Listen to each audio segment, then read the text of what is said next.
嗨，大家好，欢迎来到我的频道。欢迎大家继续关注这一期。我们将会把我去年这一年读的所有的书都给大家一个总结和推荐。这次我们和以往不一样，这一次我们来为大家分析每一本书的精髓，让大家可以尽量在10几分钟的时间对于一本书有一个整体的了解和认识，然后再决定自己是不是对这本书很感兴趣。好的，那么我们今天来分享的这本书，它的名字叫做《巴比伦最富有的人》。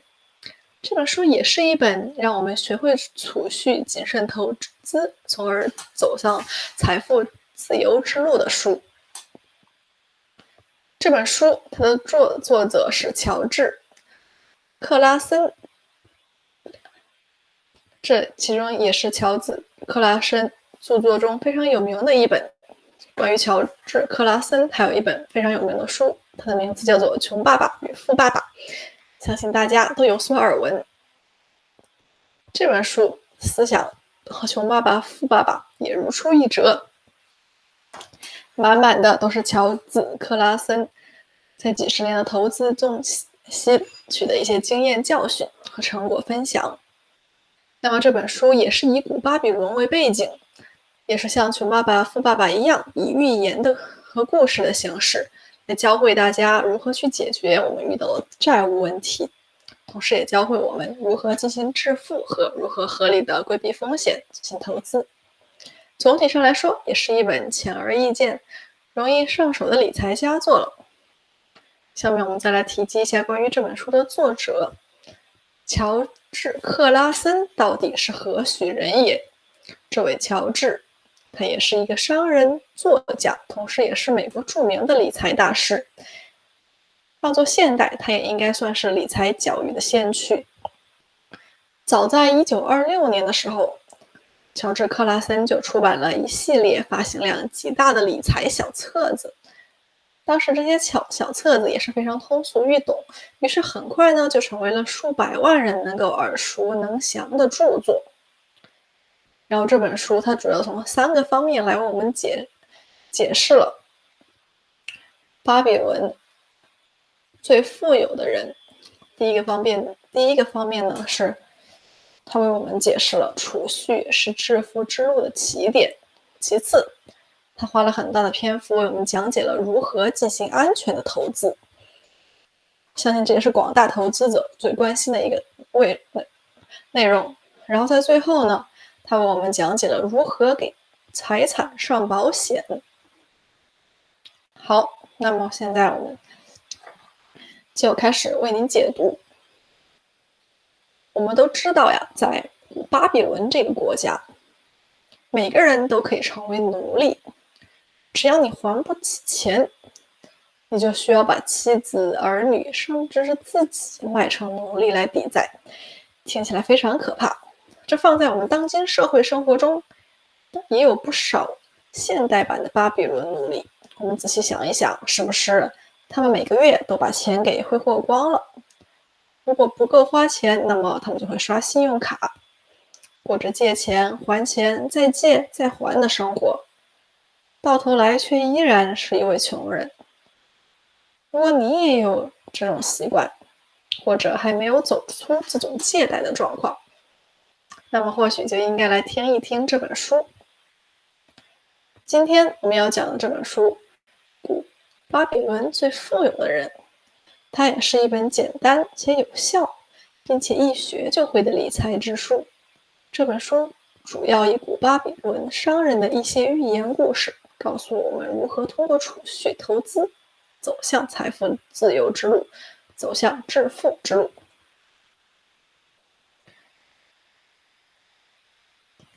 首先，我们来看刚才提到的3部分里的第一部分，储蓄是致富的起点。作者呢，在本书中讲述了几位巴比伦大富翁致富的秘诀，他们的起点都是离不开储蓄的。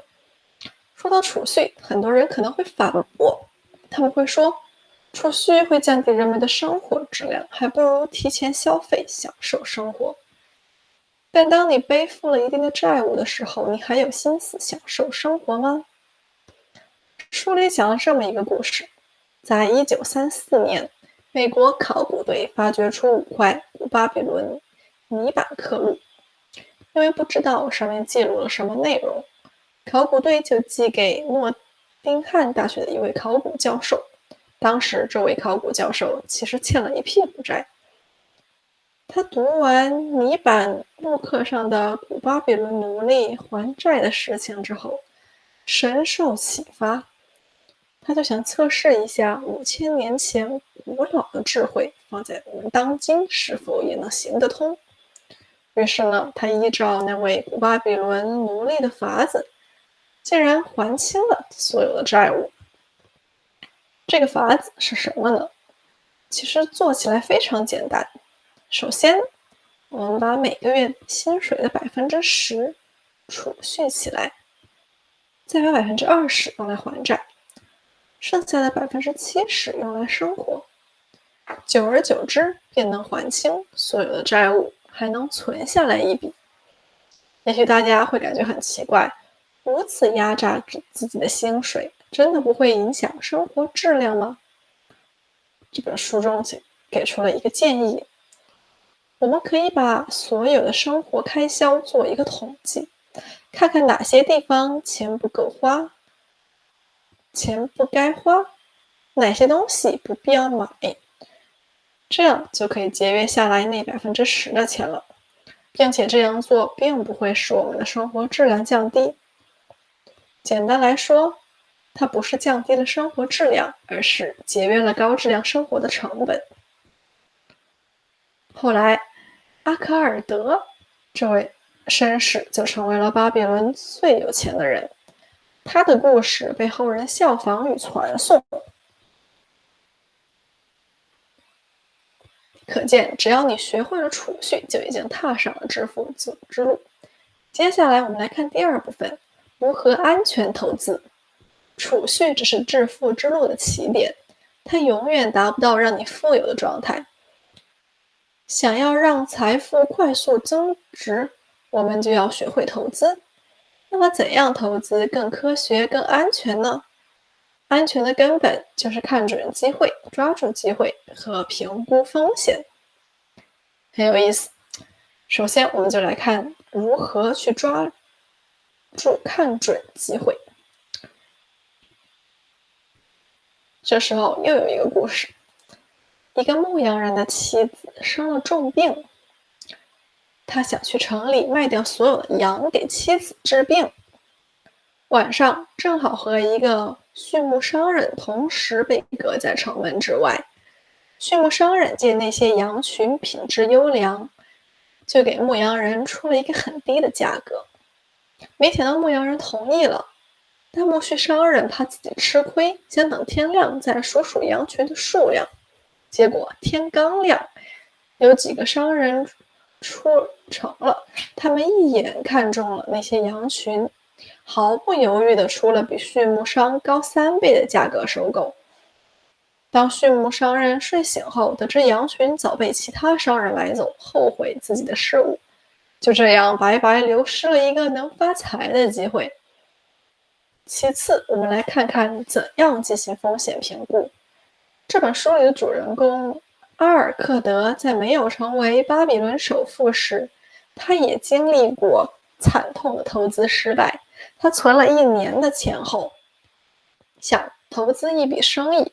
没有经验的阿尔卡德听了一个经常出海的砖瓦匠说可以倒卖腓尼基宝石，低价买进再高价卖出。这个主意貌似很不错，赚钱也不费吹灰之力。可是阿尔卡德忘记了一件重要的事，那便是风险评估。怎么说呢？那个砖瓦匠只善于经营砖瓦生意，他对宝石其实没有什么鉴别能力，最后很有可能买回来一堆假宝石，这笔投资也能算以亏损告终。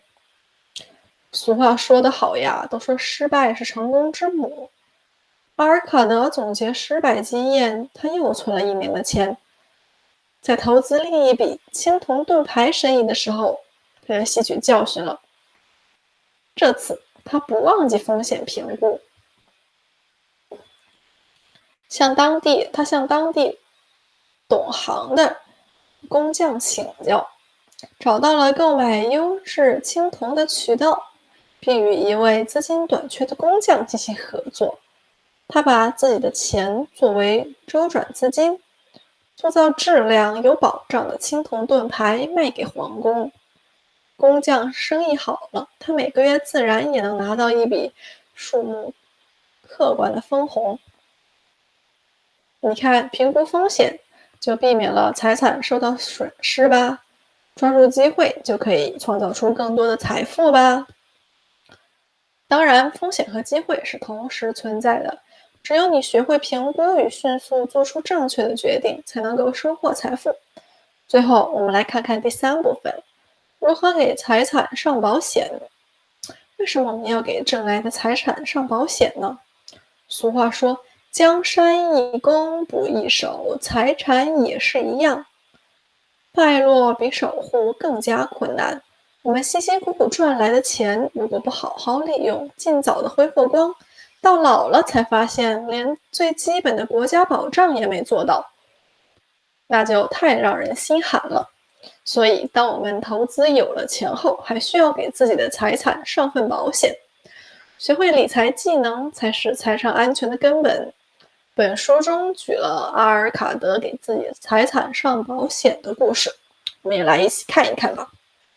阿尔卡德啊，他知道自己有一天会老去，如果这样把财产交到儿子手中，儿子必定会很快挥霍光。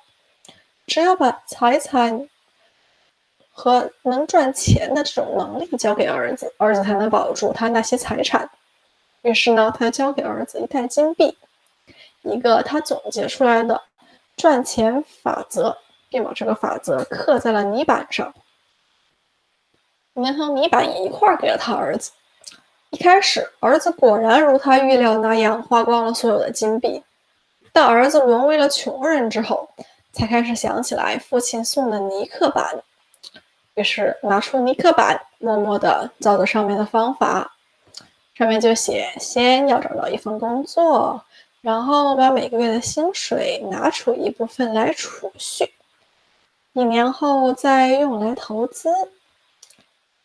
投资的时候总不忘听取行内精英的建议，评估风险。最终他赚回了比一袋金币更多的钱。为了防止父亲的财产流失，儿子还买了大量房产出租，为自己的年老生活做出了保障。阿尔卡德见儿子学会了那些赚钱的法则，还为年老的生活和家庭保障也做好了准备，于是非常安心，也就很放心的把自己的全部财产交给了儿子，安稳的去度过晚年。说到这儿呢，这本书的内容就差不多已经说完了。下面我为大家来总结一下。首先，巴比伦最富有的人这本书讲的是财富之路的起点在于储蓄。我们可以把自己的薪水1/10给储蓄起来，钱袋就会变得越来越饱满。其次，我们讲了如何安全的投资。安全投资的根本便是看准机会，抓住机会和评估风险。然后我们讲了给财产上保险，保证本金和安全的方法是拥有赚钱能力，以及为年老生活和家庭保障做最好的准备。以上就是我们《巴比伦最富有的人》这本书的主要内容。虽然它很简单，但确实是投资路上必须掌握的3个基本法则。希望大家能够通过学习，能够在理财方面有所收获，也祝我们早日踏上致富之路。好的，今天我们这一期就讲到了这里，欢迎大家继续关注我的读书频道。在这里为大家献上一个晚安，我们下期再见。